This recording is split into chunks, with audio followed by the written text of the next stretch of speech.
Alors, bonjour, bienvenue à cette rencontre Planning Motion. Je suis Nathalie, la cofondatrice et co-créatrice de l'application de planification de voyage Planning Motion avec mon conjoint Olivier, qui est bien sûr, excusez-moi, qui est bien sûr là ce matin pour animer cette rencontre avec moi. Donc, pendant la rencontre Planning Motion de ce matin, en plus des questions que vous pourriez me poser, on va aborder des sujets et répondre à des questions qui nous ont été posées directement. La première, c'est la différence spécifiquement par rapport au partage de voyage lorsqu'on a un abonnement excursion par rapport à un abonnement évasion. La deuxième question, c'est la question sur les itinéraires suggérés par Google Maps qui revient inévitablement à ce temps-ci de l'année. Pourquoi Google Maps me fait faire un énorme détour?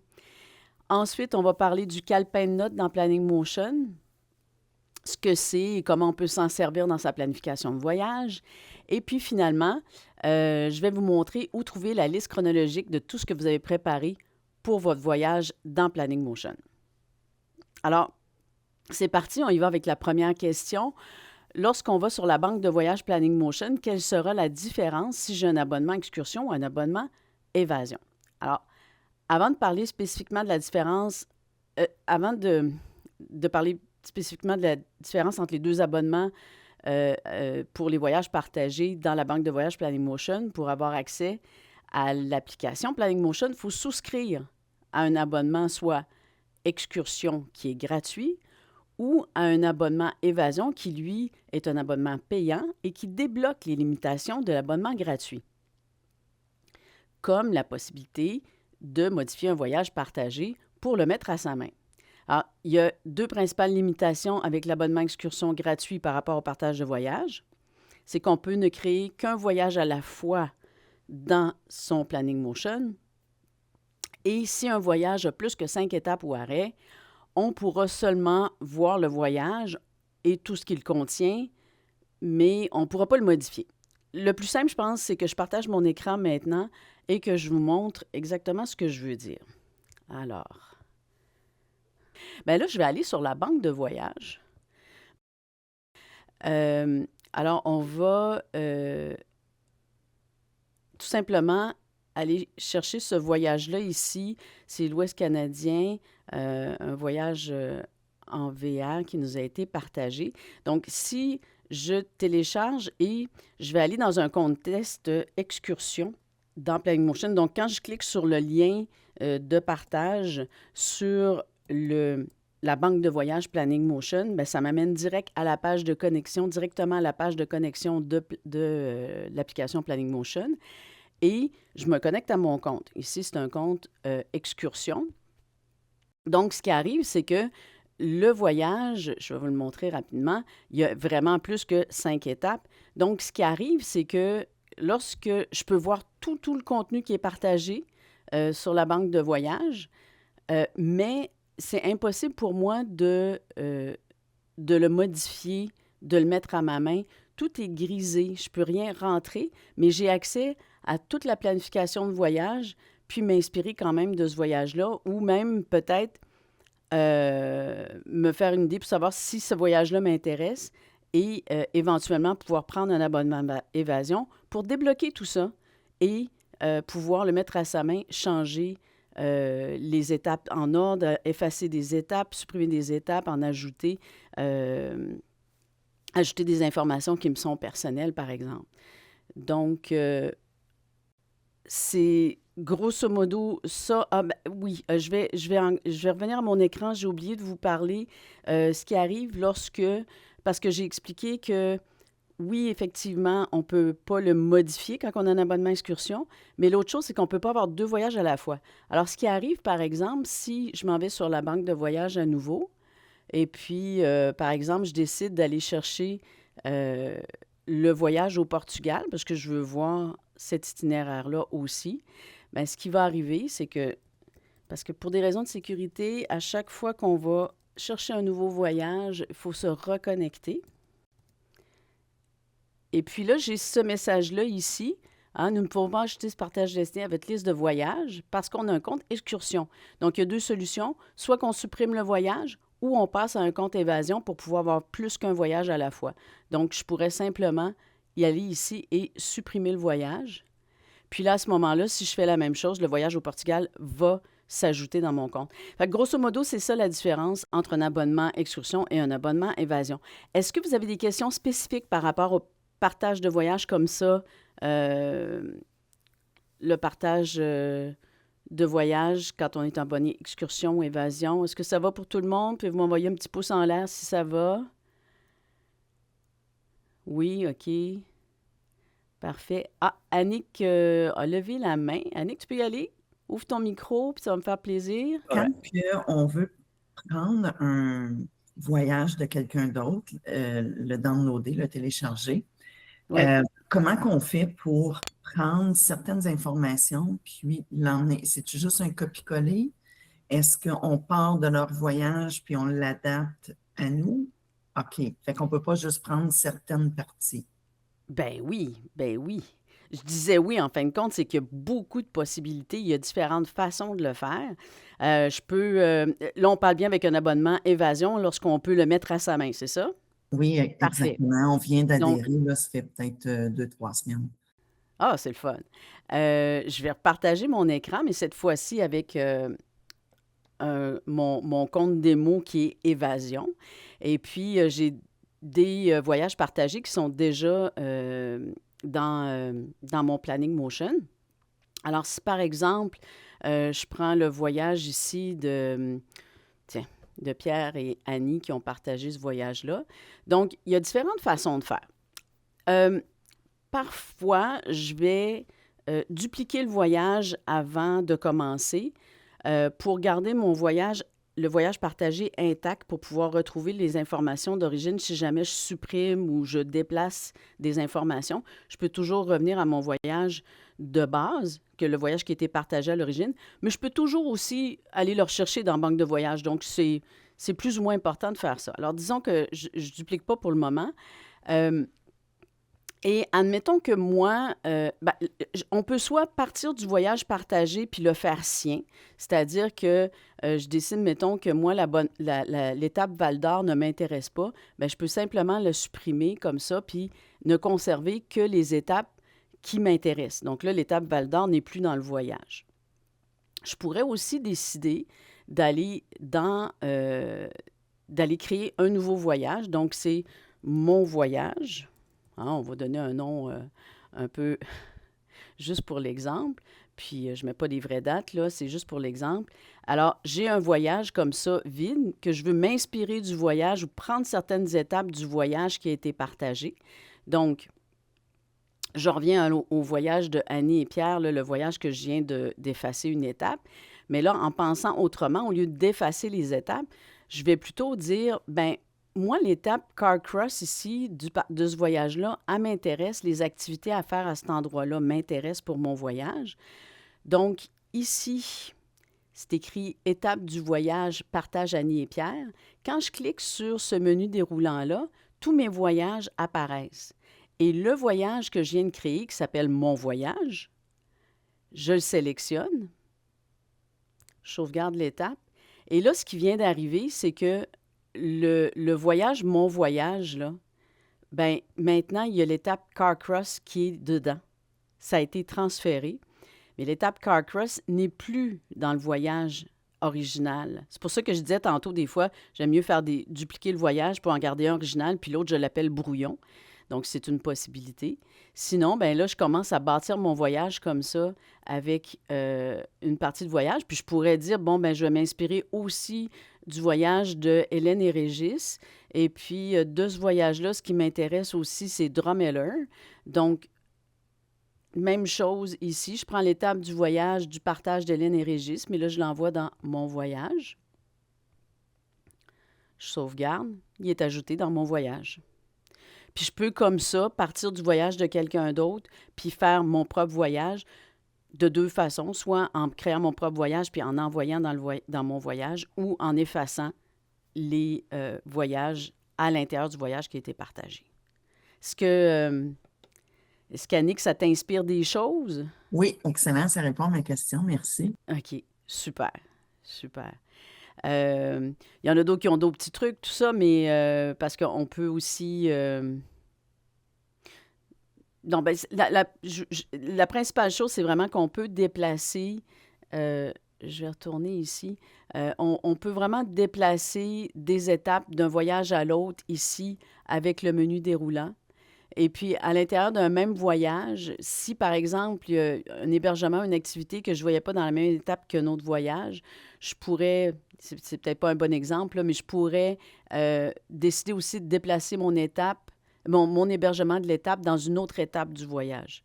Donc, on peut comme ça dans Planning Motion, puis je vais le montrer avec le calepin aussi tout à l'heure, on peut dans Planning Motion sans avoir à réécrire, retaper, copier-coller à l'intérieur de l'application, on peut déplacer les choses qu'on a déjà créées d'un endroit à l'autre. On n'a pas à tout refaire à chaque fois. Donc, si ça devient compliqué, là, c'est parce qu'il y a un petit truc qui existe puis qu'on peut faire. Ça répond bien à ta question, Annick, ça va? Oui, merci beaucoup. Parfait. Est-ce qu'il y a quelqu'un d'autre qui aurait besoin de compléments d'information, que ça lui amène d'autres questions? Non, ça va? Bon, ben comme ça, on va passer tout de suite à la deuxième question, celle que j'aime beaucoup. Alors, pourquoi Google Maps me fait faire un énorme détour? Là, je vais partager mon écran, puis je vais faire tout de suite un exemple. Puis, ceux qui sont en train de préparer des voyages pour cet été vont peut-être reconnaître un problème qu'ils rencontrent. Alors, en ce moment. Donc, je suis de retour dans mon compte démo et j'ai préparé le voyage ici, Ontario. Il y a seulement que 3 étapes, c'est pour vous montrer. Sur la carte, je m'en vais dans les itinéraires, Google Maps, et je veux seulement voir ces 3 étapes-là sur Google Maps. Ouvrir. Jusque-là, je suis sûre que tout le monde me suit. Alors, je pars d'Ottawa, hein, je le vois ici, je pars d'Ottawa, mais je m'en vais à la péninsule de Bruce et je veux aller sur l'île de Manitoulin. Et moi, je sais que, hein, on le voit ici, la petite ligne bleue, je ne sais pas si c'est assez grand pour tout le monde, est-ce que je devrais agrandir un peu? Peut-être que oui. On voit bien, super, merci Olivier. Donc ici, je devrais pouvoir partir du parc national de la péninsule de Bruce et me rendre directement sur l'île. Mais en ce moment, le traversier il est fermé. Et Google Maps va vraiment nous suggérer un itinéraire dans le multi-étapes qui est possible de faire aujourd'hui, en ce moment. Non pas ce qui va être possible de faire dans 6 mois, quand on est multi-étapes. Parce que ici, hein, on voit, on a 3 étapes. Mais si j'avais seulement 2 étapes, je vais juste rapidement effacer l'étape Ottawa. Il y a un nouveau bouton ici qui apparaît lorsque j'ai seulement que 2 étapes dans mon itinéraire. Donc, comme je le disais, par défaut, on est départ immédiat. Quand on est multi-étapes, ce n'est pas affiché, mais c'est le cas que c'est départ immédiat. Si je fais départ à,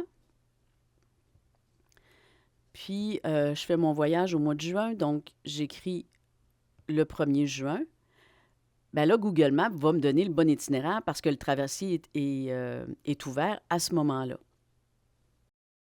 Et quand je préparais cet exemple-là, c'est, si je me souviens bien, le 5 mai, je vais encore avoir le détour, fait un méchant détour. Et puis, le 6 mai, il me fait prendre le traversier. Donc là, c'est sûr qu'il faut. En fin de compte, Google Maps nous donne des informations très importantes par rapport à la planification de notre voyage parce que là, on sait que selon les dates de notre voyage, on va pouvoir vérifier. Hein, normalement, on devrait vérifier sur le site du traversier pour voir c'est quoi ces dates d'opération. Mais déjà, on a un bon indice qu'on ne peut pas y aller n'importe quand et penser faire cette route-là exactement. Sinon, il va falloir faire le grand détour. C'est la même chose, par exemple, en ce moment. Je ne sais pas s'il y en a parmi vous qui préparez un voyage à Terre-Neuve. Il y a il y a 3 traversiers, mais il y en a 2 qui partent de North Sydney en Nouvelle-Écosse. Il y en a un qui fonctionne en année et l'autre qui s'en va à Argentia vers St. John's. C'est le même problème que ce qu'on vient de montrer, c'est que le traversier, en ce moment, n'est pas ouvert. Donc, il va ouvrir au mois de... Il est ouvert, je me souviens bien, là, de juin à septembre, quelque part à la fin septembre. Donc, si on a l'intention de prendre le traversier pour Argentia, il faut savoir qu'on n'aura pas à faire tout le grand détour au complet. Rendu sur place, on va pouvoir faire l'itinéraire qu'on désire. Et pour savoir quel serait le trajet sans l'énorme détour, il faut descendre à 2 étapes pour avoir l'option de départ à pour voir le trajet et la distance. Est-ce que ça va pour ça? Oui, bonjour Guy. Oui, salut. Quand tu le prépares, ton voyage, sachant qu'il n'y a pas de bateau, comment tu l'organises dans ton calendrier? Euh, Mais là, maintenant, oui. quand tu refais ta carte, tu ne l'as pas là. C'est sûr que c'est bien plaisant quand on fait notre itinéraire de voir notre belle ligne bleue pour le trajet au complet de notre voyage de la maison, incluant tout. Alors, moi, dans le cas particulier, par exemple, de Terre-Neuve, ben, je mettrais mon point de départ sur l'île et mon point de retour sur l'île aussi. Donc, Argentia, Port-au-Basque, par exemple, ou l'inverse. Et puis, ça me permettrait d'avoir l'itinéraire qui se trace sur l'île sans problème, puisque le problème, c'est seulement que le traversier.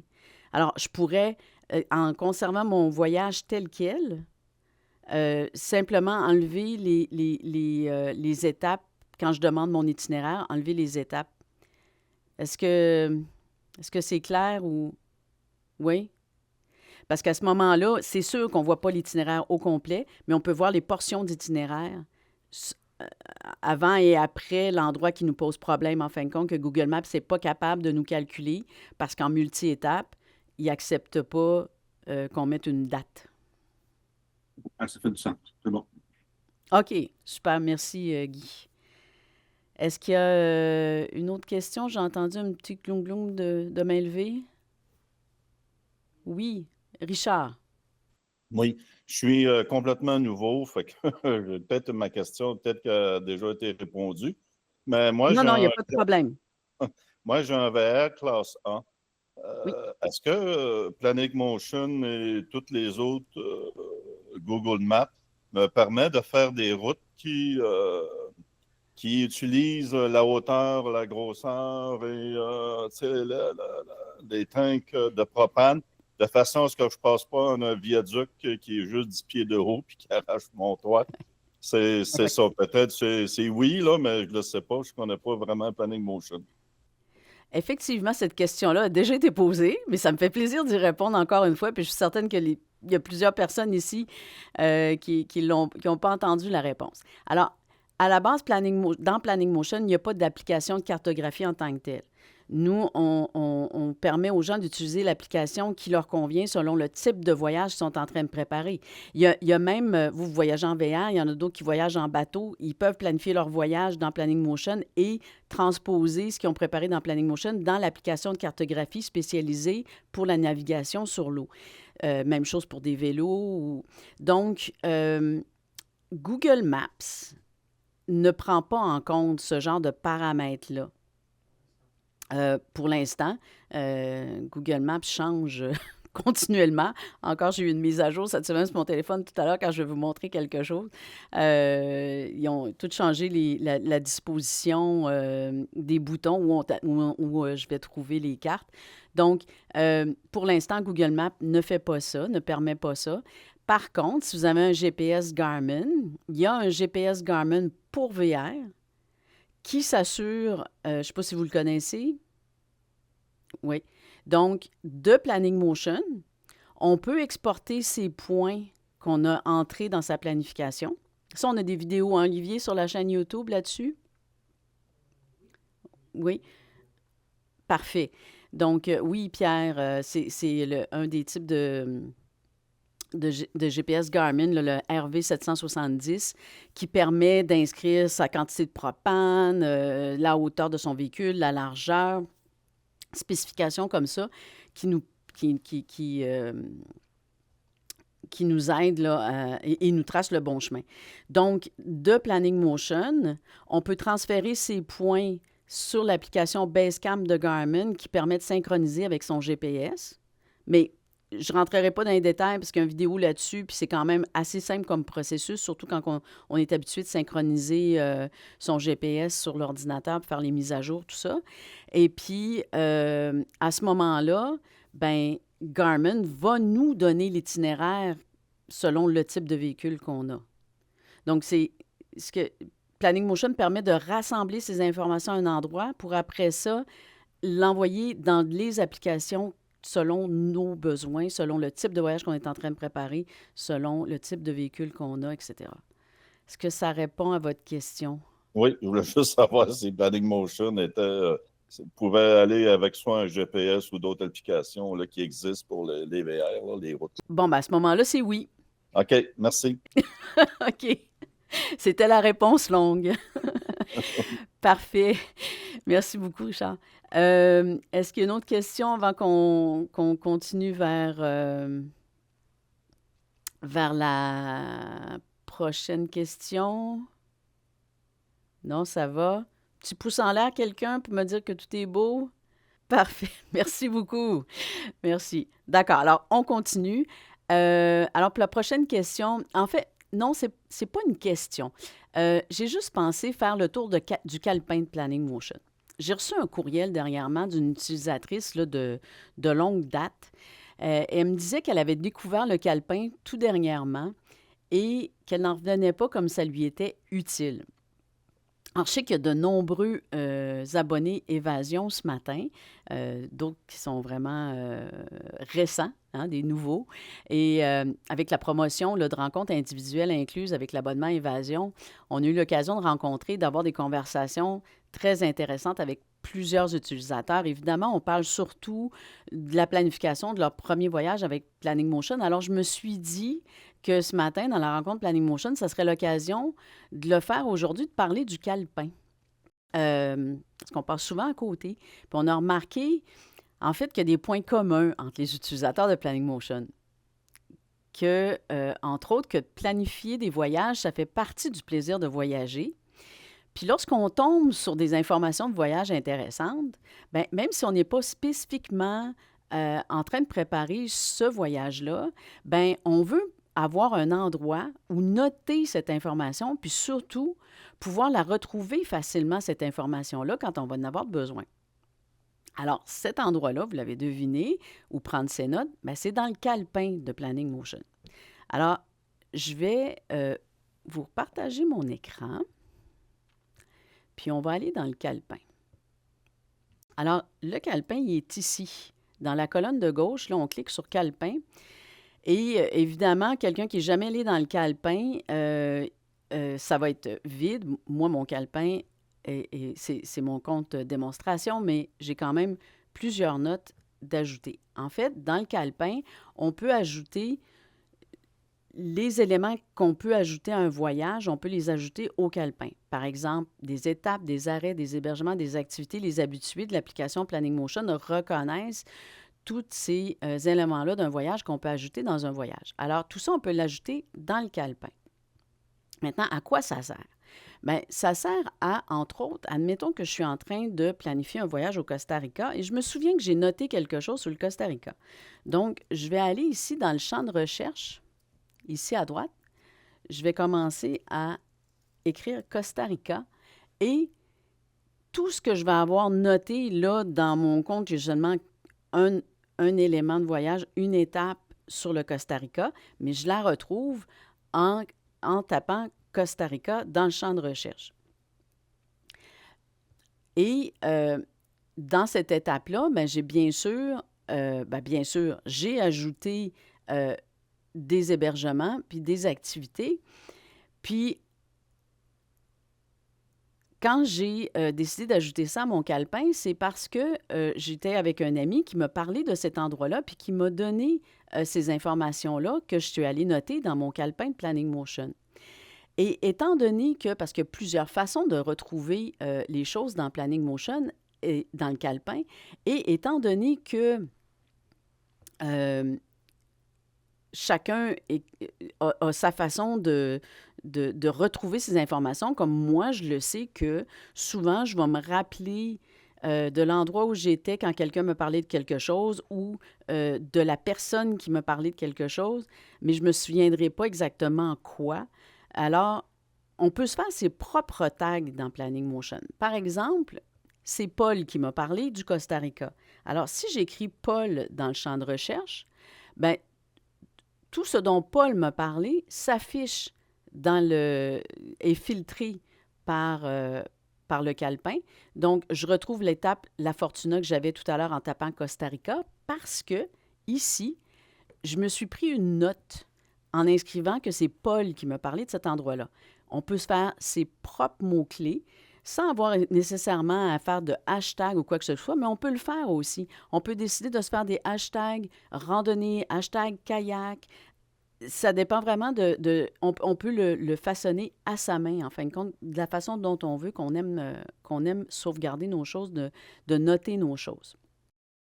Et l'utilité, comme je disais tout à l'heure, je suis en train de préparer un voyage, admettons, au Labrador. Alors, encore une fois, c'est Paul qui m'a parlé de Blanc-Sablon.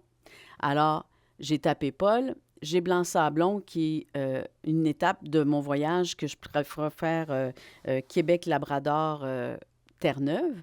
Alors, ici, dans le calepin, je peux venir sélectionner le voyage que je suis en train de préparer, Québec-Labrador, Terre-Neuve, et simplement cliquer dans « Copier dans ce voyage », ajouter une date que je peux aller changer facilement après dans le calendrier. Alors, tout ce que j'ai rentré pour Blanc-Sablon, les hébergements, l'étape au complet, les hébergements, s'il y avait eu des activités, il y aurait eu des activités ici. On n'est pas obligé de tout mettre. Hein? On rentre autant d'informations qu'on veut ou qu'on a.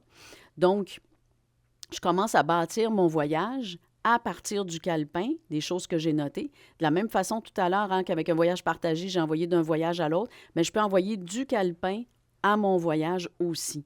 Donc, je peux commencer à préparer mon voyage dans le calepin, un peu par bloc, là, les étapes importantes, les étapes là, que je commence à rechercher. Puis quand je veux décider, quand je veux bâtir mon voyage, bien, je peux comme ça, sans avoir à tout retaper, je peux simplement envoyer une copie de ce que moi dans mon calepin, dans mon voyage, parce que c'est vraiment une copie. L'étape Blanc-Sablon est encore intacte dans mon calepin. Qu'est-ce que je pourrais dire d'autre? Ben tiens, je vais répondre à la question de Sophie. Oui, bonjour. Bonjour. Quand on met dans notre calepin, là, exemple, moi, je suis en train de préparer un voyage en Nouvelle-Zélande. Fait que là, il y a souvent des choses que je vois apparaître sur Internet, puis que, tu sais, je fouille, puis là, je fais « Ah, OK, j'aimerais ça qu'on aille là. » Tu sais, bon. Fait que là, j'imagine que je peux, mais là, il y en a comme trop, il va falloir que je coupe, là, mais bon, j'imagine que je peux transposer aussi un site Internet dans mon calepin sans que je peux-tu mettre ça quelque part? Parce que là, à date, j'ai juste mis ça sur une feuille ou dans mon cellulaire. Là, je veux dire, je n'ai pas transposé dans Planning Motion parce que là, je ne sais pas trop où mettre ça, mais en termes de justement, là, je ne suis pas prête. J'ai vu ça passer sur un site Internet. Je ne veux pas perdre ce site-là parce que je veux y retourner, puis après ça, éplucher vraiment l'endroit où je devrais aller et le transformer en étapes. Mais en attendant, je mets ça où puis je fais comment? Je ne sais pas si je suis claire dans ma question. Oui. Je vais repartager mon écran. On va retourner dans le calepin. C'est qu'en fin de compte, c'est un outil flexible. Là, ça dépend. On peut l'utiliser comme on veut. L'important, c'est de savoir comment on veut l'avoir. Et après ça, de toute façon, c'est facile de retrouver l'information. Je vais donner un exemple. Parce que, hein, comme j'ai dit au départ, tout ce qu'on peut ajouter dans un voyage peut être créé dans le calepin. Donc, si on parle d'une activité en Nouvelle-Zélande, on peut très bien dire, ben, je vais l'ajouter en activité. C'est bien Nouvelle-Zélande, Sophie? Oui, c'est ça. OK. Je peux toujours écrire Nouvelle-Zélande dans mes notes. Donc, je peux rajouter une activité, écrire la ville ou le nom de l'activité ou peu importe, puis mettre le site web ici. OK. Puis c'est tout. Moi, habituellement, j'aime bien de base écrire l'adresse puis la coordonnée GPS. C'est fait une fois. Puis après ça, c'est utile pour le reste. OK? Des fois, c'est Donc, parce on que est... je ne suis pas en train de faire du planning motion. Tu sais, des fois, je suis comme dans mon auto en train d'attendre quelque chose. Puis là, je suis pas en état d'aller rentrer les GPS et tout ça. Mais bon, je voulais savoir au moins une place où aller Oui. mettre l'adresse, là, puis Ben, je le vois là. OK. une fois qu'on veut le mettre dans Planning Motion, on crée une activité. Par exemple, ça peut être une étape, ça peut être un arrêt. Si c'est un hébergement, on le met dans hébergement. Si c'est un hébergement, mais qu'on veut créer l'étape, en profiter pour créer l'étape et ajouter l'hébergement à cette étape-là, comme ça que quand on est prêt à planifier son voyage, tout s'en va d'un coup.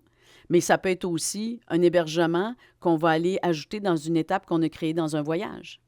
OK. Tu sais, OK. tout Oui, c'est ce ça. Des fois, l'étape est morceau-là, déjà créée. C'est juste l'hébergement qu'on va transférer. Puis quand on le transfère dans l'étape, dans l'espèce de petit menu déroulant, on va le transférer dans le voyage, mais on va être capable de le transférer dans la bonne étape? ben oui, on a prévu ça. Par exemple, ici, je suis dans un hébergement. Si je sélectionne un voyage, Oui. le mot Ça le rend dans étape l'étape. apparaît, Merveilleux. puis je choisis l'étape du voyage. Mais vous êtes des génies. OK. Merveilleux. Ah, ben, fallait que ça fonctionne bien. Donc, on peut s'en aller du calepin au voyage, mais on peut aussi s'en aller du voyage au calepin. C'est-à-dire, tu es en train de planifier ton voyage en Nouvelle-Zélande, puis là, à un moment donné, hein, tu le disais tantôt, ben, tu sais, je note tout, mais je ne pourrais pas faire tout. Puis là, à un moment donné, on se rend compte qu'il y a une activité, une étape ou un arrêt qu'on ne fera pas, ben mais on veut le garder parce qu'on se dit, hey, si je retourne, je ne voudrais pas le perdre, cette information-là, je l'ai trouvée. Ben, on peut l'envoyer. Si on l'a rentré en premier dans le voyage, on peut l'envoyer dans le calepin.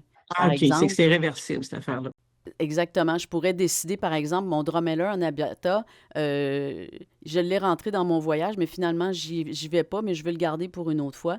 Je clique ici, le petit carré avec les 3 petits points, là. C'est toutes les options qu'on peut, tout ce qu'on peut faire avec une étape, en fin de compte. Sauvegarder, envoyer, partager, copier dans le calepin. Je copie dans le calepin, puis ça va me faire une copie dans le calepin. On peut envoyer d'un côté à l'autre sans avoir à tout retabler. Quand on tout, copie dans le calepin, est-ce qu'on doit l'effacer après ça du voyage? Parce que là, il se copie, Oui, il ne se c'est une transfère pas, là. copie. OK, Non, parfait. non. C'est copier dans le calepin. Puis après ça, on n'a qu'à le supprimer si on veut le supprimer. Parce qu'on peut vouloir... Olivier fait beaucoup ça. Il va quand même si on va y aller, il va copier dans le calepin pareil. Puis je vais montrer pourquoi tantôt. Là, ça peut être super intéressant à faire. Donc, on peut partir du calepin un voyage au calepin. Dans le calepin, on peut... Nathalie, Oui. on peut utiliser aussi la trousse de voyage quand on veut garder des informations. Ah oui, tu as raison. Donc, Surtout les informations en vrac, là. Ah, oui. ça, c'est peut-être plus, c'est encore peut-être plus ce que j'ai besoin, moi, dans le Mettons, fond. dans le guide des documentations, on peut marquer une série de liens Internet. Ah, Ben OK. oui. Ben oui, tout à fait. Si c'est, mettons, on peut le mettre dans le guide des documentations, par exemple. Ah, parfait. Et puis, se Moi, c'est faire ce que une je fais liste souvent, comme ça. ça. Oui, tu fais beaucoup ça, toi. Ouais, c'est ça. Surtout Euh, quand je fais des recherches, puis je ne sais pas encore comment je vais utiliser, mais je les mets là avec des Ah, ben mots-clés, puis c'est je me ça, retrouve merci facilement. Olivier. C'est plus ça, dans le fond, à quoi je ouais. pensais. OK, guide et documentation, je vais me le noter. Merci beaucoup. Puis une autre astuce que moi, je fais parfois, une autre façon de faire, c'est que dans les étapes, j'ai créé Japon. On s'entend que c'est un pays, c'est pas une étape, le Japon, mais bon, ça peut l'être aussi, ça dépend du type de voyage qu'on est en train de faire. Mais parce que si je trouve des informations comme l'exemple que je donne ici, j'ai mon voyage Japon, puis j'ai créé une activité Mont Fuji. Donc, c'est sûr qu'éventuellement, le Mont Fuji, l'activité Mont Fuji va aller dans une autre étape de mon voyage Japon quand je vais le créer, mais je rassemble ensemble, pêle-mêle, toutes mes activités du Japon. Au lieu de les mettre dans activité, je les mets dans une étape Japon comme activité. OK, fait que c'est deux Comme façons de faire pour c'est pour plein ce que de j'ai façons besoin, de mais OK. Sophie, en fin de compte, c'est plein de façons de faire, puis il faut juste que tu trouves celle qui te convient à toi. Parce que, tu sais, nous, on ne voulait pas imposer une méthode. On voulait juste donner des outils, puis selon notre façon de faire, puis des fois, c'est momentané aussi. Pour un type de voyage, on peut vouloir... On peut même... je sors un peu de ta question, mais on peut même planifier un voyage complet avec le calepin. Ça veut dire que quelqu'un qui veut planifier ses principales étapes de son voyage sans utiliser le calendrier, la page de dépenses, les états de planification, sans utiliser les outils qui sont disponibles dans un voyage et simplement avoir des étapes, des informations sur chaque étape avec les hébergements, puis des activités, puis des liens web. Mais être en dehors de la structure d'un voyage, c'est possible aussi. Puis, en fait, la dernière chose que je voulais vraiment, vraiment montrer, c'est que, comme pour un voyage, on peut transférer ces informations du calepin vers Google My Maps pour l'avoir sur son téléphone en signet. Comme pour un voyage, on peut faire. C'est-à-dire que je vais le faire vite, vite. OK? Là, c'est les étapes de mon calepin. Je vais... Planning Motion me crée un fichier KML que je vais importer dans Google. J'ai fait plein de tests, là, fait que j'avais une longue liste. Excusez-moi, ça m'a distraite. Donc, je m'en vais dans Google My Map. Je vais créer une nouvelle carte. Puis, je vais importer celui que je viens d'exporter. Et tout ce que j'ai comme étape dans mon calepin s'affiche dans mon Google Maps. OK, partout dans le monde. OK. Partout dans le monde. Puis là, il y a des gens qui me disent, oui, mais Nathalie, je ne vais pas au Japon, je vais à Blanc-Sablon, je vais avoir tout. Mais je vais vous montrer ce que ça donne sur le téléphone. Donc là, je viens de partir de Planning Motion, j'ai envoyé dans Google My Map, j'ouvre mon Google Maps sur mon téléphone, je suis dans le même compte, Gmail, et moi, sur ma version de Google Maps qui vient de changer, j'ai un petit bouton qui s'appelle « Vous » ici en bas. Ça, c'est nouveau pour moi. Alors, je clique sur « Vous ». Voyons, je clique sur « Vous ». Et ici en bas, j'ai mon onglet « Cartes ». Ça, ce sont les cartes de Google My Map qui s'affichent. Et je clique ici sur « Carte », cette carte-là, que je n'avais pas nommée. Puis, je retrouve exactement ce que j'avais à l'écran tout à l'heure là, sur mon ordinateur. Mais étant donné que si je m'en vais à Blanc-Sablon, bien, que j'ai mes étapes au Japon en même temps, ça n'a pas vraiment d'importance puisque je vais être géolocalisé à Blanc-Sablon, puis je veux me rendre à cette activité-là, puis je vais, ou cet endroit-là, puis je vais pouvoir m'en aller à cet endroit-là. Donc, du calepin, je peux avoir tous mes points sur mon Google Maps en même temps. Ben, c'est Alors, peu merveilleux. importe où je me trouve dans le monde, j'ai tout ce que j'ai mis dans mon calepin peut être dans Google My Map ou dans une autre application de cartographie. Ça peut être Organic Map, ça peut être mon GPS Garmin, peu importe. Et puis, dans le calepin, Olivier avait préparé des étapes, des activités par arrondissement. Donc, à Paris, j'ai tous mes points qui sont là aussi, autant que j'ai mes points pour Blanc-Sablon. Donc, Ben, merci le beaucoup. calepin, ça fait plaisir, merci Sophie. Le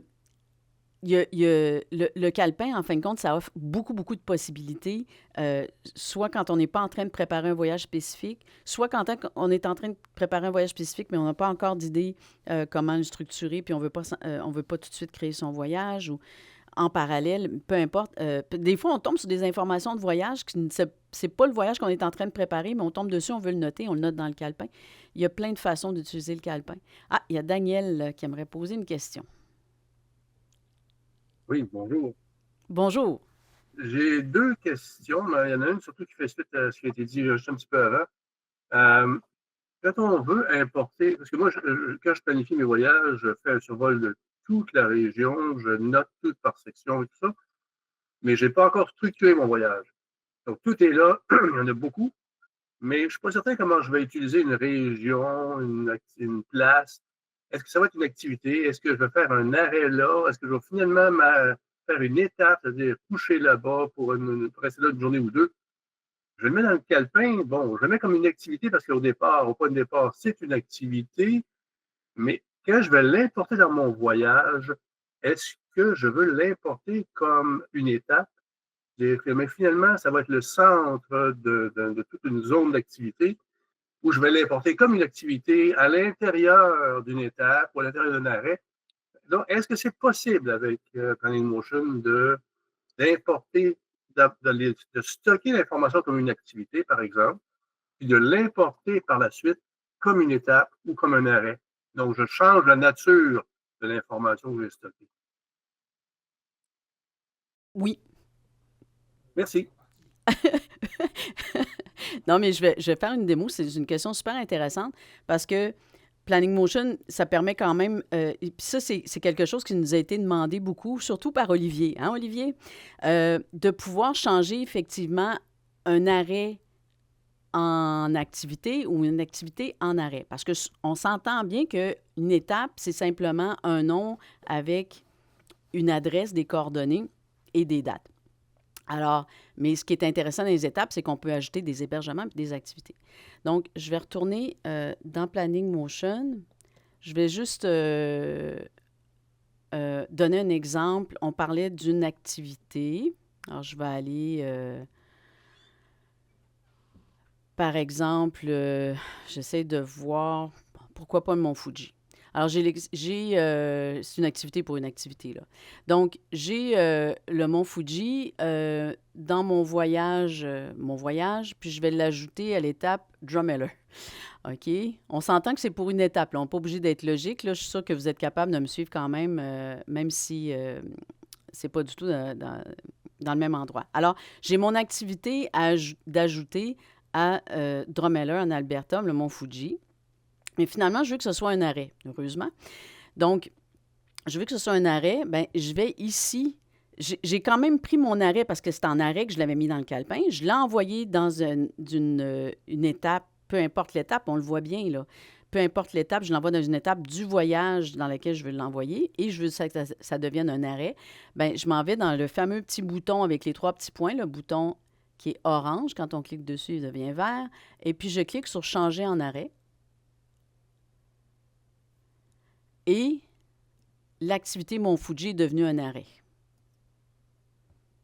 Avec toutes les informations que j'avais rentrées dans le Mont Fuji, comme activité, devient un arrêt. Et inversement, je pourrais reprendre cet arrêt-là et le changer en activité. Donc, ça peut se faire des deux sens. Si j'ai rentré en arrêt dans mon calepin puis je veux que ça devienne une activité, bien, je crée une étape en indiquant le nom de cette étape-là qui n'est peut-être pas identique à l'activité. Des fois, une activité, ça peut être visiter un parc ou je sais pas moi, un zoo.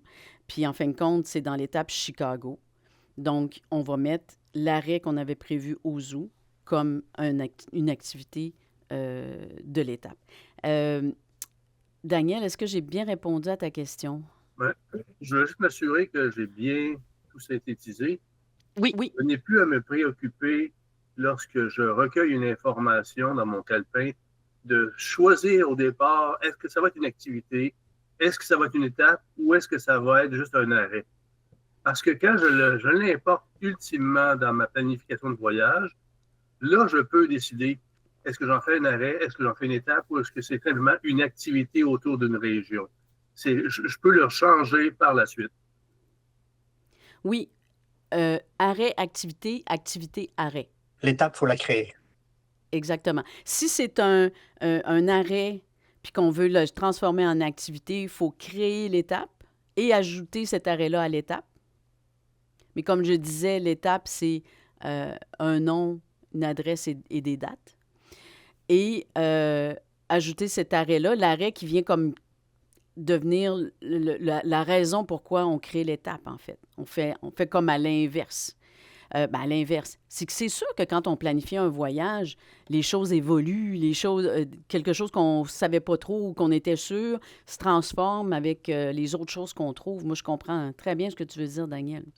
Puis c'est pour ça qu'on a vraiment analysé.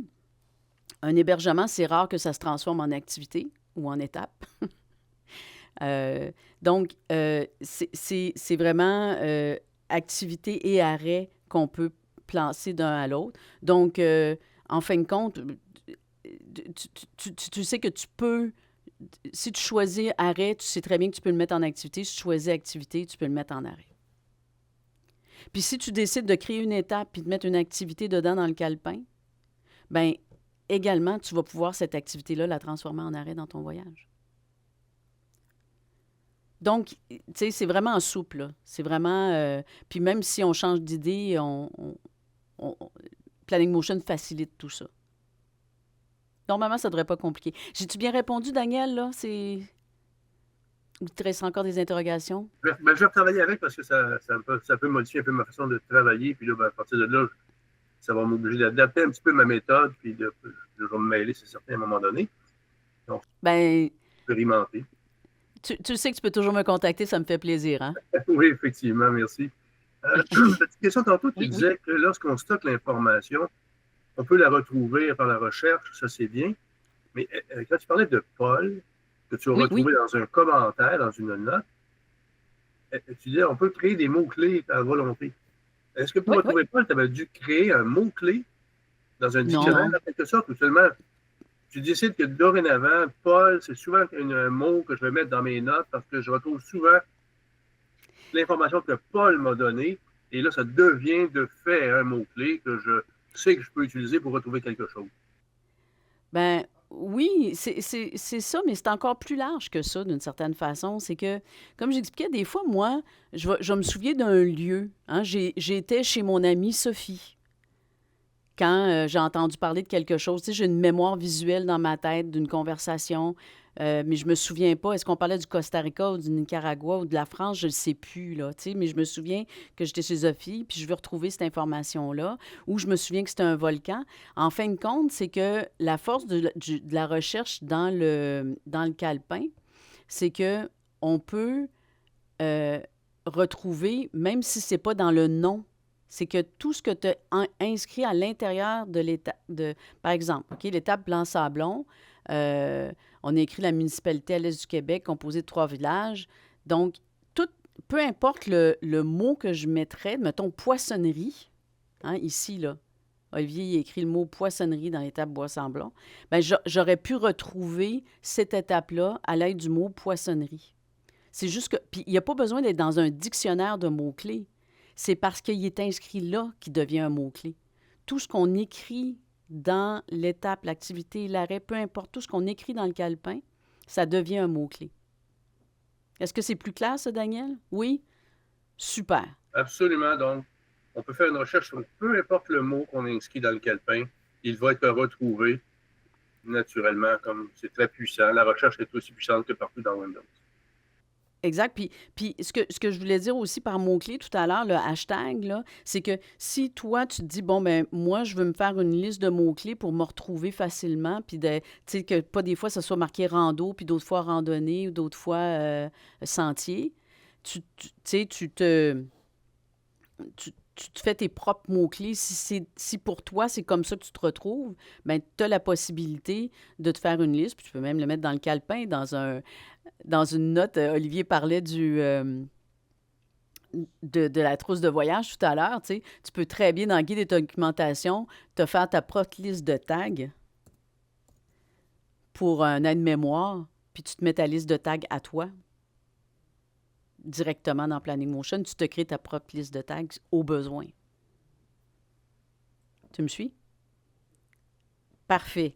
Est-ce que tu as d'autres questions, Daniel? Il m'en vient d'autres, mais là, je vais monopoliser la présentation. Alors, j'arrête et je te rappellerai directement. Oui, aussi, plus tard, là, ça va me faire plaisir aussi.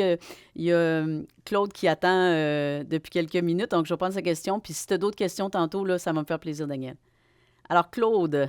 Si je veux envoyer mon voyage, exemple, j'en avais planifié un à Terre-Neuve l'été passé et j'ai voulu l'envoyer à mon fils. Je n'ai pas trouvé comment lui envoyer. Là. J'ai pas, pour que s'il arrive quelque chose, ils sachent où est-ce qu'on est. Alors, Oui. est-ce que ça se fait transférer notre voyage à quelqu'un?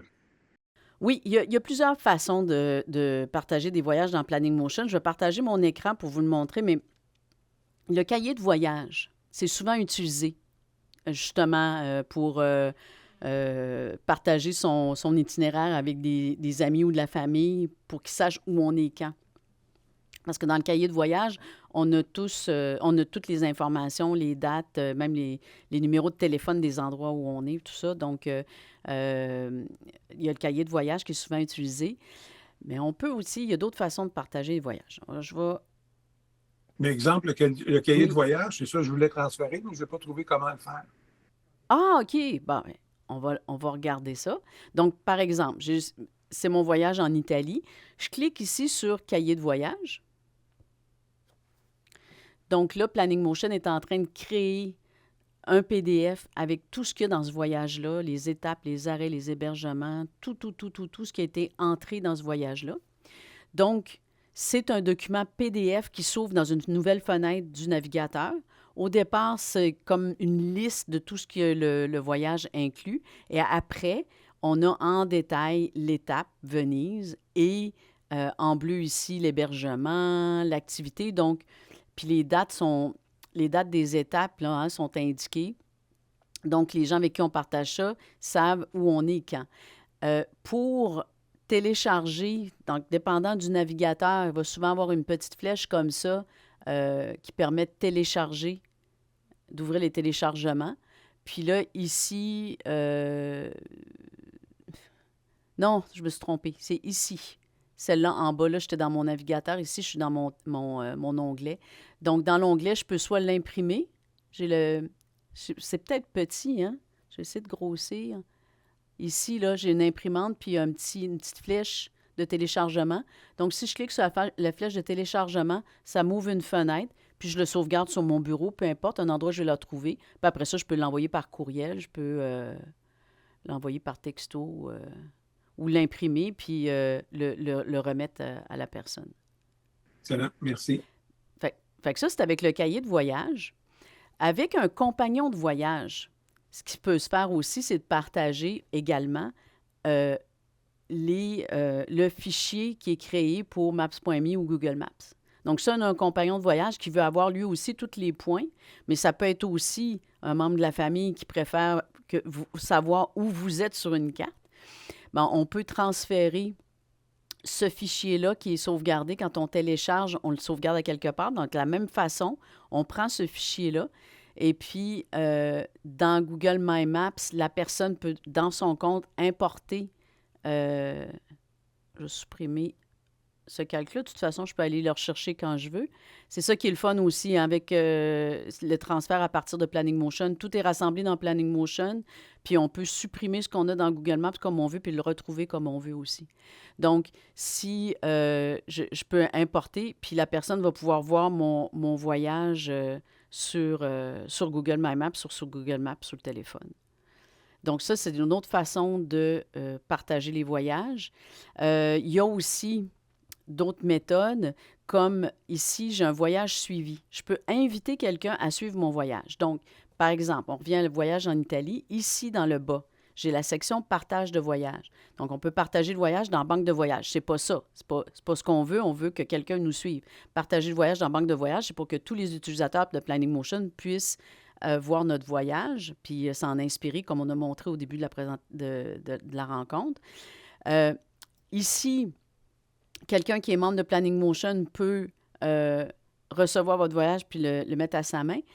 Puis l'autre façon qui se rapproche plus de ce que vous voulez par rapport à partager avec des gens qui restent sur place puis qui veulent suivre votre voyage, c'est qu'en créant un compte gratuit Excursion de Planning Motion, on peut inviter avec l'adresse courriel avec laquelle il s'est inscrit à Planning Motion avec son compte gratuit Excursion, mais ça marche aussi pour quelqu'un qui est évasion. Donc, on l'invite, puis le résultat, on change, on s'imagine être dans le compte excursion de la personne avec qui on partage. On a un voyage suivi ici. C'est ce que ça donnerait. Je verrais Italie 2024 ici. Mais là, c'est juste que j'ai l'exemple. Donc, on voit le voyage au complet et tout ce qui inclut, mais la personne ne peut pas modifier quoi que ce soit. Mais elle a accès à l'application Planning Motion de votre voyage. Parfait. Merci. Fait que ça fait beaucoup de choses peut-être, hein, mais personnellement, je trouve que le cahier de voyage, c'est quand même un outil intéressant là, et simple pour tout le monde. Parfait. Merci. OK, fait plaisir. Est-ce qu'il y a d'autres questions là-dessus sur la façon de partager les voyages? Ah, Sophie, oui. Oui, bien, je viens juste de voir le partager à vos amis aux réseaux sociaux là, qui était juste en dessous. Oui. Qu'est-ce que c'est, ça, cette affaire-là? J'aimerais que tu développes là-dessus, s'il te plaît. Bon. En fin de compte, c'est que ces trois partages-là, là, la banque de voyage, les amis médias sociaux ou envoyer à notre utilisateur, c'est le même genre de partage, c'est juste la façon de partager qui est différente. Alors, ce que ça fait, ce type de partage-là, c'est que ça nous permet de cliquer sur un lien. En tant qu'utilisateur de Planning Motion, ça nous permet de cliquer sur un lien et d'obtenir une copie du voyage pour le mettre à sa main. OK? Donc, la banque de voyage, tout à l'heure, hein, je l'ai montré, on clique sur ce lien-là, puis ça s'en va dans notre compte. Les autres façons de partager, c'est qu'on peut obtenir, en faisant copier le lien ici, là, c'est que au lieu de l'envoyer dans la banque de voyage, mettons que tu es membre d'un groupe Facebook puis tu veux juste le partager avec les membres de ce groupe-là, tu peux coller le lien du voyage dans ton post puis ou l'envoyer par courriel. Mais tu sais, c'est le même lien, mais seulement pour toi, que tu partages à qui tu veux, en fait. OK, parfait. Et puis, l'autre option ici, c'est que c'est la même chose, sauf que là, on écrit le courriel de l'utilisateur Évasion à qui on veut partager son voyage uniquement. Donc, mettons, Sophie, tu veux partager un voyage avec moi. Moi, mon adresse courriel, c'est nathalie@planningmotion.com. Tu écris nathalie@planningmotion.com, envoyer ce voyage. Puis moi, dans mon Planning Motion, je vais avoir une notification ici. Il y a une petite cloche. Puis là, je vais dire, quelqu'un partage un voyage avec vous. Puis là, je clique.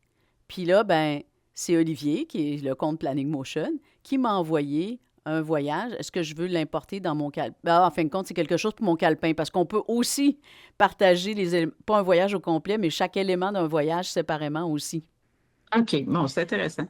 Merci beaucoup. Tu sais, c'est vraiment, Planning Motion, il y a vraiment plein de petits morceaux qu'on peut mettre ensemble ou séparément.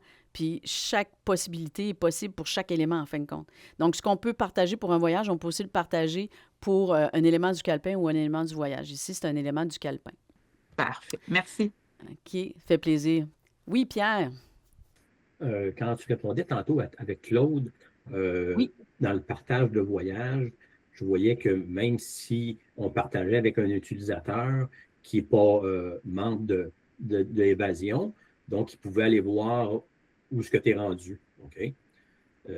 Donc, il y avait juste à downloader l'application gratuite de Planning Motion, puis tu pouvais y envoyer le lien. Là. Oui, il prend un abonnement. En fait, il prend un abonnement excursion gratuit. Oui. Si, dans le cours du voyage, nous autres, on est à l'extérieur, puis on ajoute des choses ou on modifie des choses, est-ce que la personne va voir la modification? Oui. Oui, c'est l'avantage parce que c'est sûr que si on a fait plein de différentes façons, c'est parce que chaque façon a sa particularité. C'est sûr que si on partage un voyage, la personne se crée un voyage, un compte Planning Motion et suit le voyage, juste parce que des fois, avec un aide visuelle, ça aide à comprendre. Donc, le voyage ici que je suis au Maroc, ben ce voyage-là, si Olivier le modifie, ben moi, je vais le voir automatiquement, la modification. Par rapport au cahier de voyage qui est évidemment fixe au moment où on l'exporte. S'il y a un changement en cours de route, le cahier de voyage ne s'adaptera pas, évidemment, parce que c'est un PDF. Tandis que cette façon-là de faire, ça permet ça, effectivement. Donc, la personne à l'autre bout va voir les modifications qu'on a apportées dans le cours de notre voyage. Ça va être vraiment à jour, à jour, à jour. On n'a pas à renvoyer un cahier de voyage à jour. Good. Merci. Fait que ça dépend, je dirais que ça dépend de l'habilité de chacun avec Internet et les applications. Donc, on connaît notre monde. Quelqu'un qui est à l'aise avec les applications et les ordinateurs, on peut très bien l'inviter à suivre un voyage. Ça ne sera pas compliqué de créer un compte puis de naviguer dans l'application. Quelqu'un qui est moins à l'aise va peut-être être plus à l'aise avec un document papier. D'autres vont être à l'aise avec un document numérique. Il y a plein de façons de faire. Ça répond bien, Pierre? Merci. Parfait. Donc, est-ce qu'il y a d'autres questions? Oui, Guylaine, c'est le fun. Il y a plein de questions ce matin. J'aime ça. Bon, en fait, moi, je me posais la question.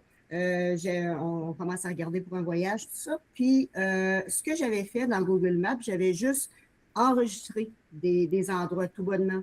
Là, ce que je comprends, pour les transférer dans Planning Motion, il faut que j'ai le point géolocalisé. Je ne peux pas juste partir de ce que j'ai enregistré comme tel. Non, ben Google Maps ne permet pas de partir de Google Maps puis d'envoyer dans Planning Motion. OK. L'inverse se peut. C'est pour ça que quand on commence à rentrer des choses dans Planning Motion, ben, ça devient la vérité, Planning Motion, puis on peut l'envoyer après ça au fur et à mesure qu'on fait des mises à jour. On peut supprimer les informations et remettre les nouvelles. Ce qui est important, si on parle, là, je comprends que tu parles des signets, hein? Des petits points qu'on ajoute sur la carte, là, Oui, c'est ça, enregistré, là. enregistrés.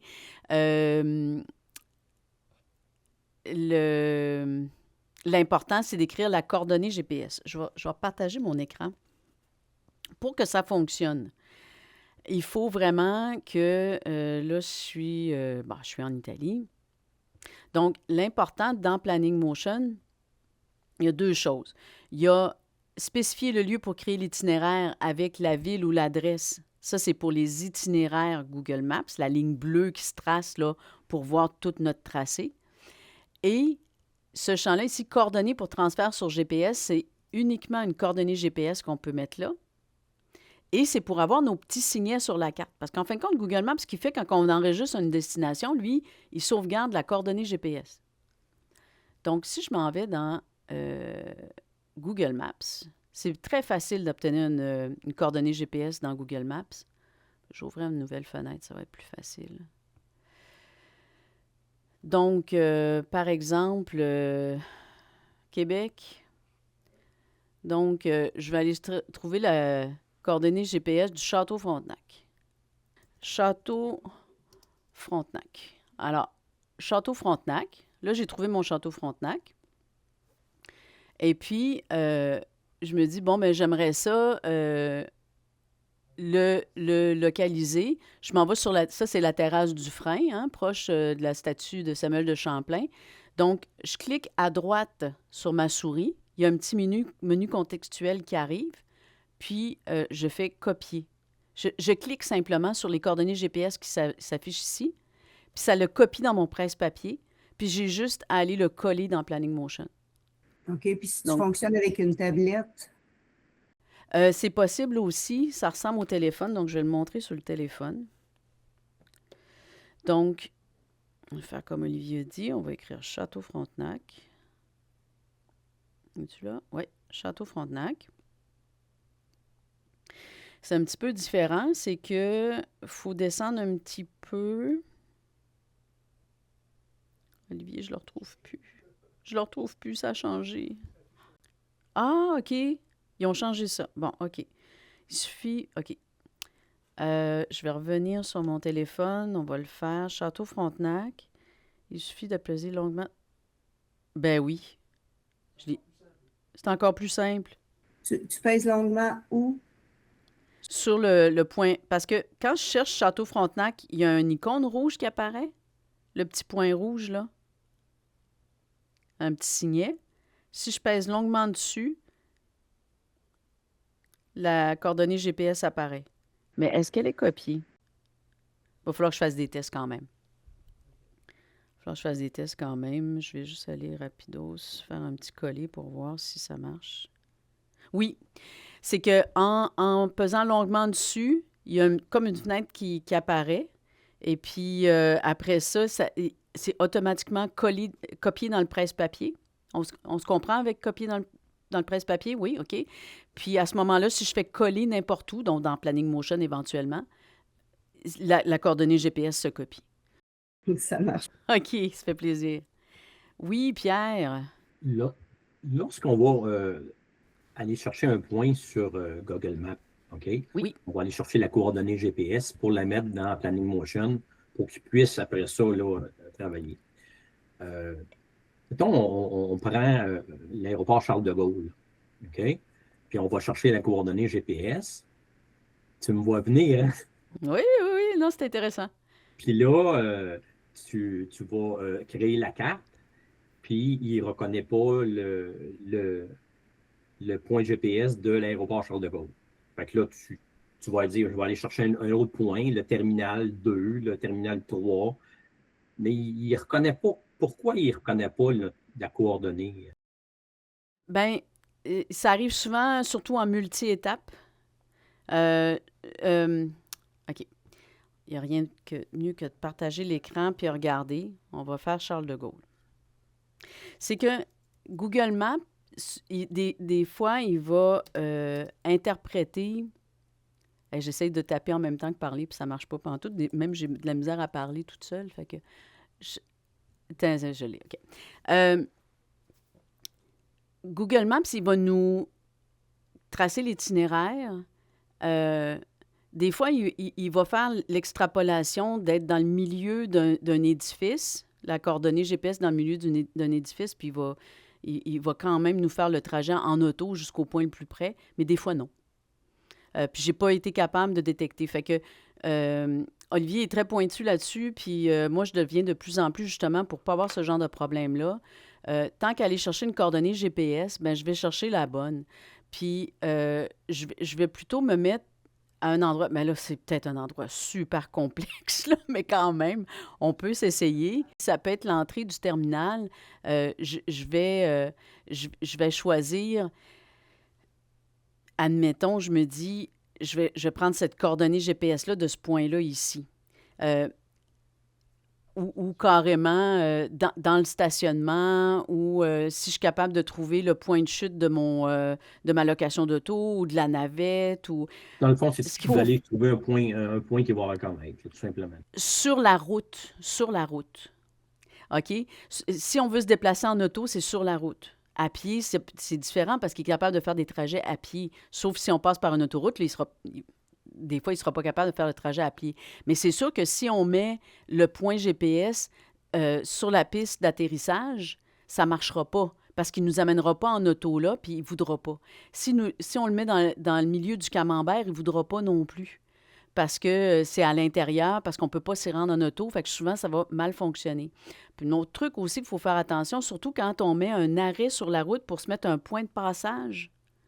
Là, on parle d'un point pour s'y rendre, mais des fois, un point de passage. Sur les autoroutes, là, parce que ça m'est déjà arrivé, mettons, je me mets une coordonnée GPS, là, trop en plan large, je dis, tiens, je vais passer par là, puis je me mets une coordonnée GPS. Mais en fin de compte, moi, je veux passer direction ouest, mais je prends le point GPS direction est. Bien, ils vont me faire tout un détour. Puis ils vont me dire que je suis sur le mauvais chemin alors que je suis sur le bon chemin, puis il faut que je continue tout droit. Donc, il faut être vigilant quand on se met des arrêts pour des points de passage, pour créer un détour, forcer Google Maps à passer par un endroit. Je ne sais pas si tu comprends tu vois ce que je veux dire, Pierre? Bon, moi, j'utilise ça souvent. Bien, je vais me mettre un point de passage, je vais m'assurer d'être dans la bonne direction quand je suis en préparation sur mon ordinateur, que je vois bien, puis qui est important pour moi, ce point de passage-là, parce que je sais quand je vais être sur la route que je veux passer par cette route-là, puis je ne veux pas me casser la tête Un point de passage. rendu sur place. Bien, je vais aller chercher la bonne coordonnée GPS. OK. C'est bon. Ouais. Merci. C'est des questions super intéressantes ce matin. Daniel, as-tu une autre question? Tu me disais que tu avais d'autres questions. Merci, Annick, ça fait plaisir.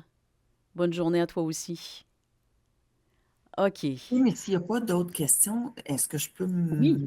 Ben oui.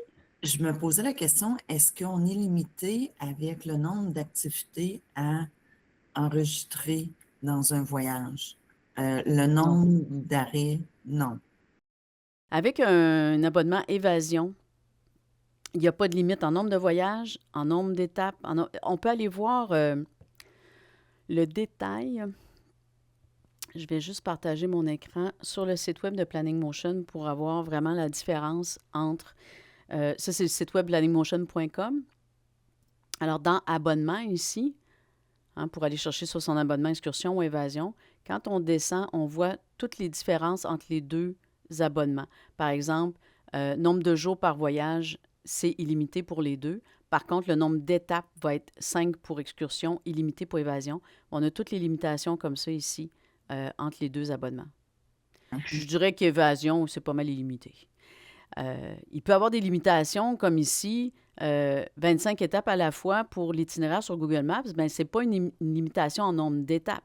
C'est une limitation de Google Maps qui nous permet simplement d'avoir un itinéraire de 25 étapes à la fois. C'est une limitation de Google Maps et non pas de Planning Motion. Par exemple, ici, si je m'en vais dans itinéraire, c'est la limitation de 25 étapes qui est affichée pour Google Maps, c'est par rapport aux itinéraires, là, avoir notre tracé bleu. Ici, on a 21 étapes et arrêts sur 25. Donc, on pourrait avoir plus d'étapes que ça. Je vais aller dans un autre voyage où ça dépasse. Alors ici, j'ai 40 étapes pour ce voyage-là, donc j'ai pu rentrer 40 étapes dans Planning Motion, mais pour obtenir mon itinéraire, mon tracé bleu, Google Maps nous limite à 25.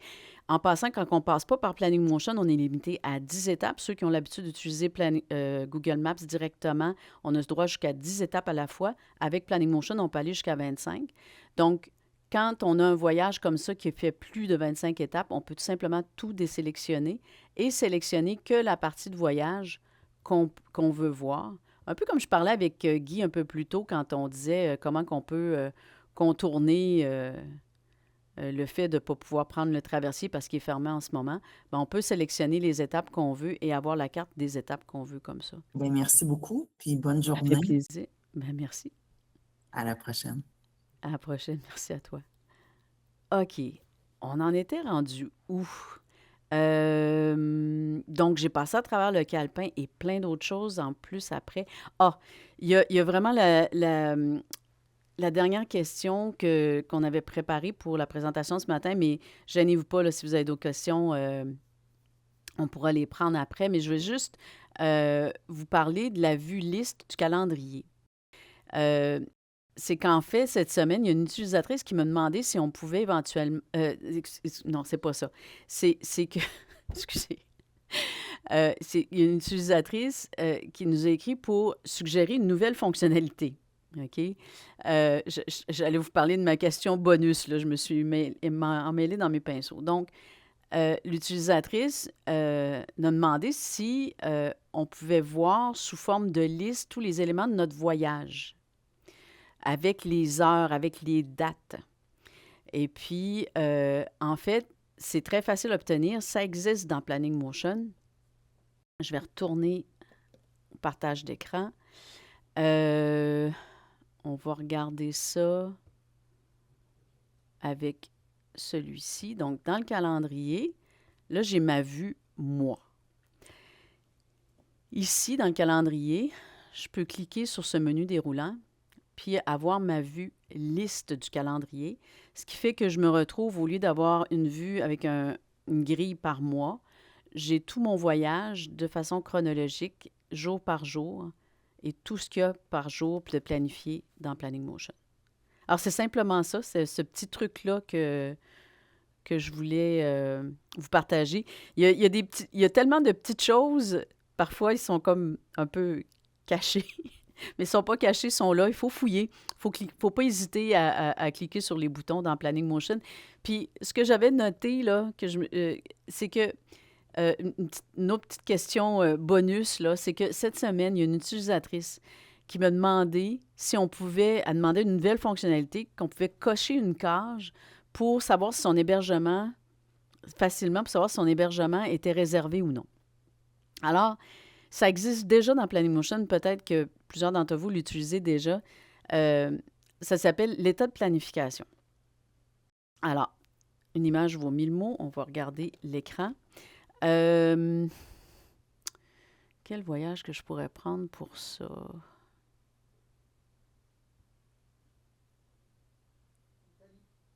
Italie, hein? OK. On va aller en Italie. Donc, un exemple, je viens de réserver mon hébergement à Venise. Donc, ici, par défaut, dans Planning Motion, j'ai l'état de planification, il est en préparation. Quand je clique dessus, j'ai différents statuts de planification d'afficher. Puis si je dis, mettons, que je viens de réserver cet hébergement-là, je clique sur « Réserver ». Alors, ce qui arrive, c'est que si je vais ici, dans mon menu planification, dans ma page planification, je clique sur « Réserver », Bien, ce que je viens d'inscrire comme réservé, mon Airbnb à Venise, s'affiche dans ma liste. Donc, j'ai dit par défaut que tout était en préparation. Bien, tout ce que j'ai comme arrêt, hébergement, activité, tout ce que j'ai rentré qui a les états de planification dans le formulaire sont en préparation. Puis au fur et à mesure, si je décide d'utiliser cet outil-là, bien, je peux, par exemple, s'il faut réserver cette activité-là, je l'inscris dans « À réserver ». Puis la journée que je suis prête à réserver mes activités, bien, je vais dans mon état de planification à réserver. Puis tout ce qui est prêt à réserver, hébergement, activité, peu importe, tout ce qui est prêt à réserver s'affiche dans cette liste-là. Donc ça aussi, c'est une fonctionnalité qui est pas toujours connue dans Planning Motion.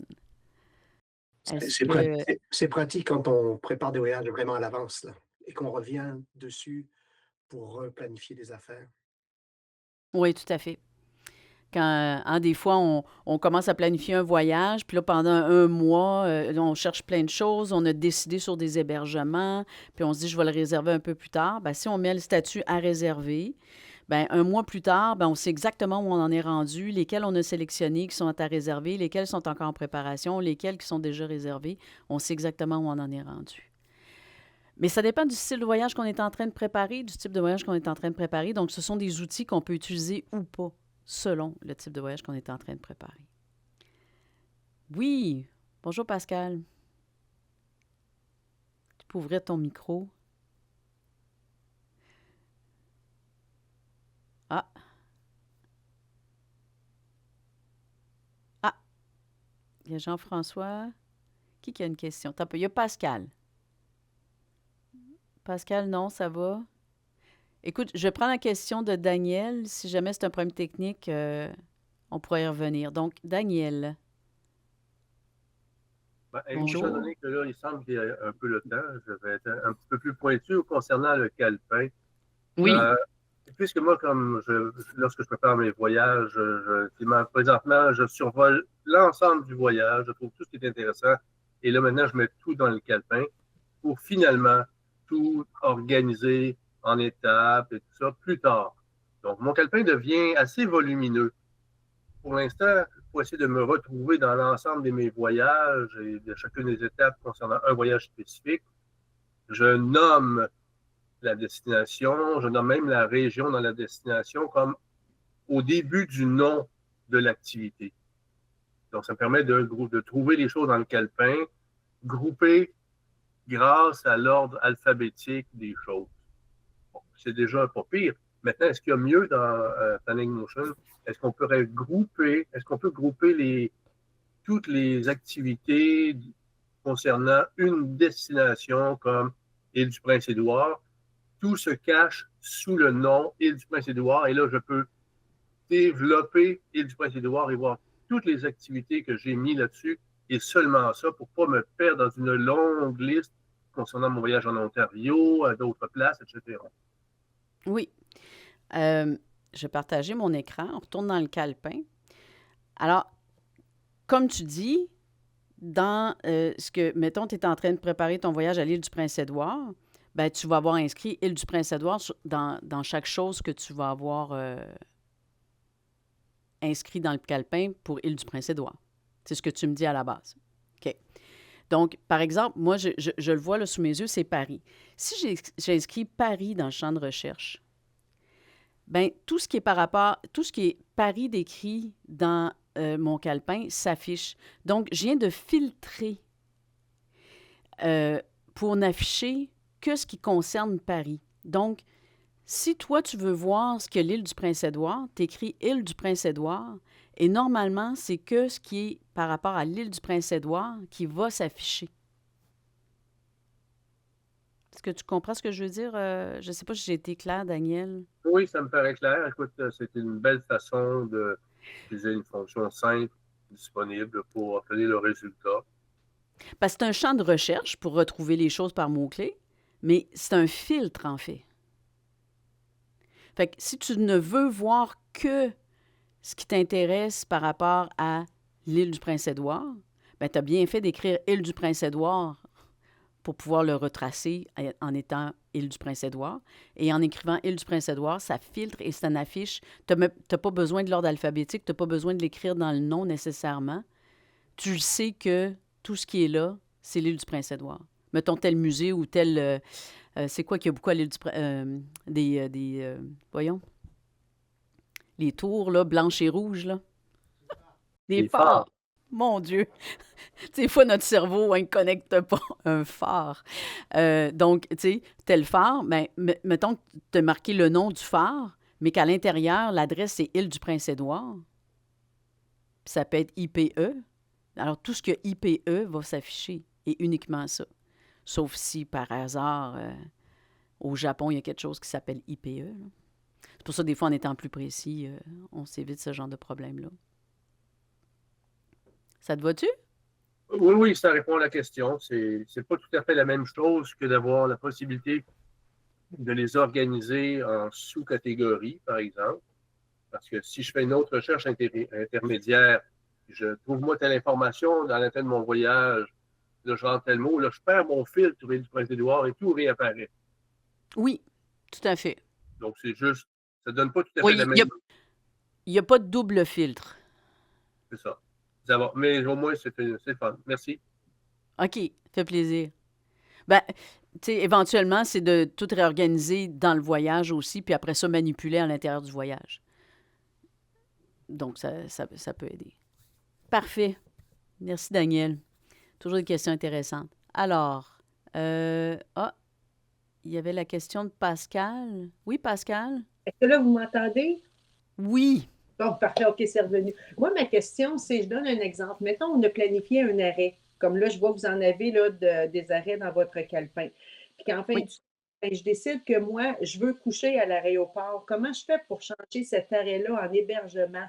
Un arrêt en hébergement? Oui, est-ce que je peux le faire ou est-ce qu'il faut que je... Non. En ce moment, il n'y a pas de fonctionnalité qui permet en un clic, comme on peut le faire pour un arrêt, une activité, ou une activité, un arrêt. On ne peut pas changer un arrêt en hébergement. Il faut faire du copier-coller. Il faut le recréer. OK, merci. Ouais, effectivement. Ça fait plaisir. Oui, alors là, il y a la question de Jean-François. Oui, nouvel Bonjour. utilisateur. Bonjour. Oui, bonjour. Tout simplement, au début, on a parlé de dupliquer un voyage. Oui. Comment on fait? Ah, c'est une bonne question. OK.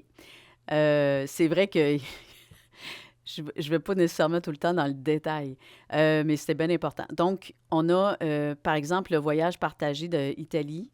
Là, je suis dans la page des voyages. Mhm.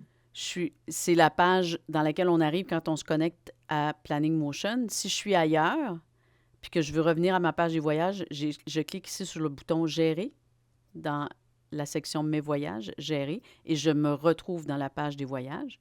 Donc, quand je clique sur mon voyage Italie, c'est toujours le petit bouton orange avec les 3 petits points qui nous donnent les options possibles. Donc, ici, je peux sauvegarder, envoyer, partager, dupliquer. Donc, si je clique sur « Dupliquer », ça va dupliquer mon voyage. Donc, ici, j'ai la copie du voyage. Je peux le renommer, comme dans l'exemple que je faisais au début, là, c'est que je l'aurais nommé « Brouillon ». Puis, je le sais qu'à ce moment-là, ça, c'est mon voyage intact, puis ici, c'est mon voyage brouillon. Excellent. Il se met par ordre alphabétique, fait qu'il revient en haut ici, là. Puis, j'ai mal écrit brouillon aussi, mais bref, on se comprend. C'est tout? Ah, ça fait plaisir. C'est tout. Merci. Oui, Pierre. Oui, donc, merci. Ce que je disais, c'est sûr que je suis un nouvel utilisateur, mais il y a quelque chose encore que j'ai de la misère à démêler, là, que je vais expliquer assez rapidement. Je veux m'en aller à Fort-des-Sauteaux, au camping à Fort-des-Sauteaux, OK? On se comprend en Floride, on s'en va à un endroit, puis mon étape, c'est Fort-des-Sauteaux, OK? Mais je vais coucher là aussi. OK? Donc, est-ce que je suis obligé de remplir toute la section étapes, puis après ça, m'en aller dans l'hébergement, puis aller remettre toutes les mêmes coordonnées dans l'hébergement? Est-ce que je me fais comprendre? Ou... Oui, oui, oui, je comprends. Ben, je trouve je le fais peut-être mal, mais je m'envoie à Fort des Sotos, puis c'est là que je vais dormir. Donc, ça me fait une étape, puis dans l'étape, il y a un hébergement. Mais je dois-tu mettre les deux informations à l'endroit, à la même place? Je dirais, tu sais, c'est à ton choix, c'est ta façon de concevoir ton voyage, puis comment que tu veux le préparer. Non, on n'est pas obligé. Il y a différentes façons, différentes approches qu'on peut faire. Par exemple, mettons ici Ottawa, dans l'information de l'étape, c'est vraiment, j'ai inscrit Ottawa, Ontario. Je n'écris pas l'adresse de mon hébergement nécessairement. Je peux juste être général sur un point, mettons, en face du Parlement, pour dire que c'est mon étape Ottawa. Si je reste là une journée, c'est sûr que ça peut paraître laborieux de faire une étape, un hébergement, une activité. C'est peut-être pas nécessaire. Par contre, les avantages de regrouper ça comme ça, parce qu'on peut peut-être parler des avantages, c'est que l'hébergement est associé à l'étape. Et si pour X raison, dans ma planification de voyage, j'ai réservé mon hébergement, mais que je décide par la suite d'inverser 2 étapes, puis finalement changer mes dates, bien, je vais avoir un avertissement ici, dans Planning Motion, qui va me dire que mon hébergement n'est pas la même date que l'étape. Puis là, à ce moment-là, je sais qu'il faut que je change ma réservation. Ça dépend où on en est, puis comment on envisage la préparation de son voyage. Donc, si on pense que qu'on commence à faire des réservations, mais que notre itinéraire n'est pas finalisé, ou des fois, c'est juste qu'il arrive quelque chose, puis que les choses changent, bien, en ayant structuré comme ça, d'entrer les activités et les hébergements à l'intérieur de l'étape, ça regroupe ensemble ce qui va ensemble, puis on peut avoir, entre autres, les avertissements. Si on reste plusieurs jours, l'intérêt, c'est d'avoir les activités regroupées à l'endroit où je vais rayonner. J'ai une utilisatrice de Planning Motion, une année, elle dit un peu le même genre de questions à une rencontre. Elle me dit « Nathalie, moi, ça me tente... À s'en aller dans l'Ouest canadien, c'est quand même un grand voyage, là. Elle partait du Québec avec son VR jusqu'à Vancouver. Ben, elle n'a pas créé une étape dans son voyage. Elle n'a fait que des arrêts. Donc, tous ces hébergements, pour elle, ces hébergements, c'était des arrêts. Donc, elle ne voulait pas avoir ces avertissements-là. Elle savait le compromis qu'elle faisait. Elle préférait ne pas inscrire ses activités, plutôt faire des arrêts. Et dans les notes de ces arrêts, elle écrivait, mettons, un site web ou une adresse. Mais là, à ce moment-là, mais c'est vrai que la fonctionnalité n'existait pas à ce moment-là. On se prive des signets qu'on peut avoir sur la carte pour chaque élément. Là, ouais. Donc, ce sont des outils qu'on peut utiliser comme on veut, selon comment on envisage la préparation d'un voyage. Puis ça, c'était bien important pour nous autres, Olivier et moi, quand on a développé l'application. On ne voulait pas que Planning Motion devienne une méthode de planification. Ça, ses avantages, ses inconvénients, c'est que les gens peuvent vraiment planifier comme ils veulent. Il n'y a pas de loi, il n'y a pas de règlement, il n'y a pas de façon de faire par défaut. Il y a très, très peu de choses par défaut. S'il y a quelque chose qu'on est obligé d'écrire, c'est pour aider à ce que l'application fonctionne bien.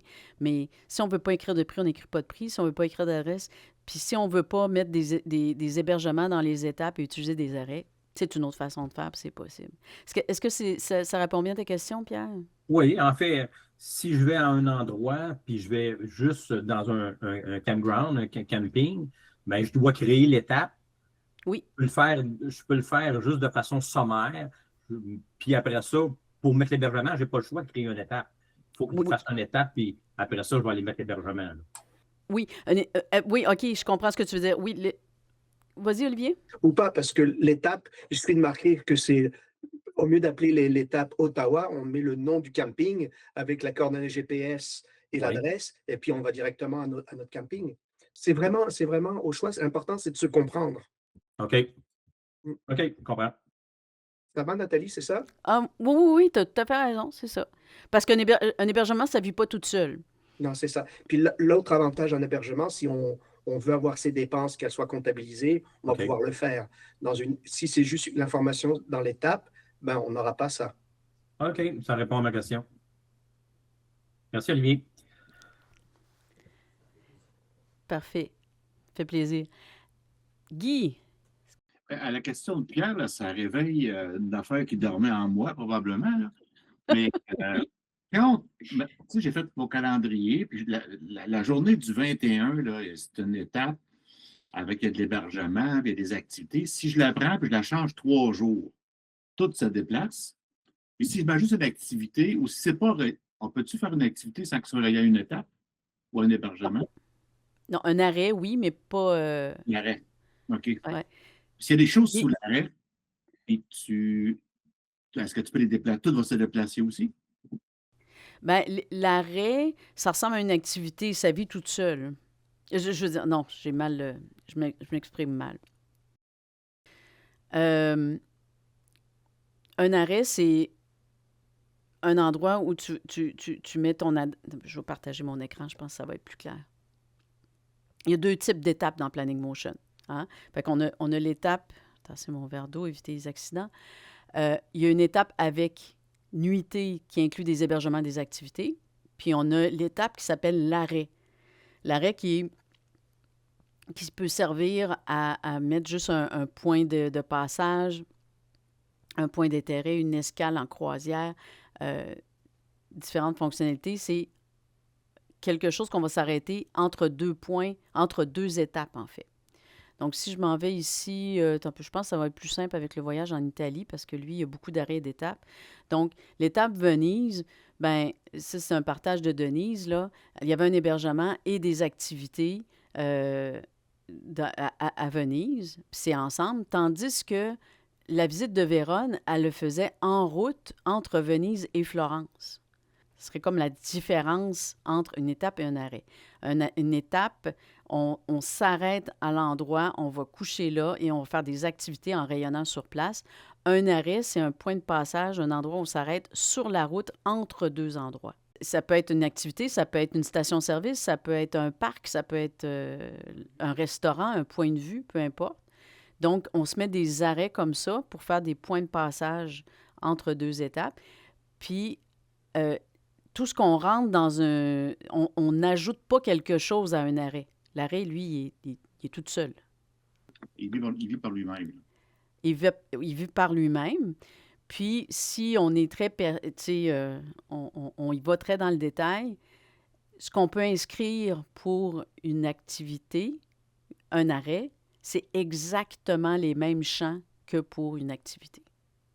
C'est pour ça qu'on peut passer d'un à l'autre facilement dans Planning Motion.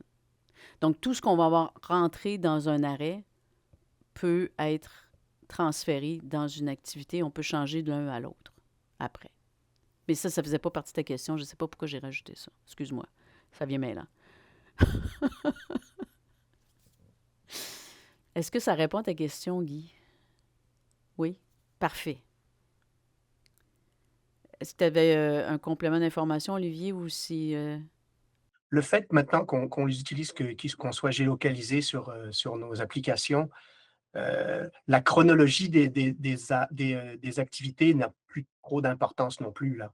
Parce qu'en fin de compte, on géolocalise puis on décide de faire ce qu'on veut quand on veut. C'est juste avoir l'information compilée, en fin de compte. Oui. Ce qu'Olivier veut dire, je pense aussi, c'est qu'on n'est pas obligé d'écrire des dates systématiquement dans ce qu'on est en train de planifier dans une étape. Une activité, on peut la laisser sans date par rapport à un arrêt où on va inscrire une date pour qu'il y ait une chronologie de déplacement entre les étapes et les arrêts. C'est aussi une différence entre les deux.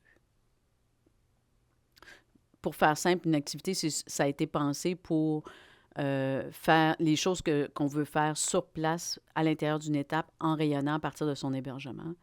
Et un arrêt, c'est plutôt dans l'idée de déplacement entre deux, une activité à faire entre 2 étapes en déplacement. Parfait. Merci, Olivier. OK. Est-ce qu'il y a d'autres questions? Parce que, honnêtement, moi, j'ai fait le tour de toutes les questions, même la question bonus sur l'état de planification. Alors, si vous avez d'autres questions, ça va me faire vraiment plaisir d'y répondre. Sinon, ben, on peut se dire à la prochaine. Merci, Sophie. Alors, on va se dire à la prochaine. On va sûrement faire une prochaine rencontre Planning Motion d'ici quelques semaines. Merci beaucoup, Jean-Louis. Merci, Daniel. Puis on est toujours là, hein, si vous avez des questions entre-temps, des questions spécifiques, ceux qui ont posé leurs questions ici, n'hésitez pas, on est toujours là, Olivier et moi, pour répondre à vos questions par courriel. Ça fait toujours plaisir. Merci Jean-Louis, merci Guy, merci Daniel, merci tout le monde. Bonne journée.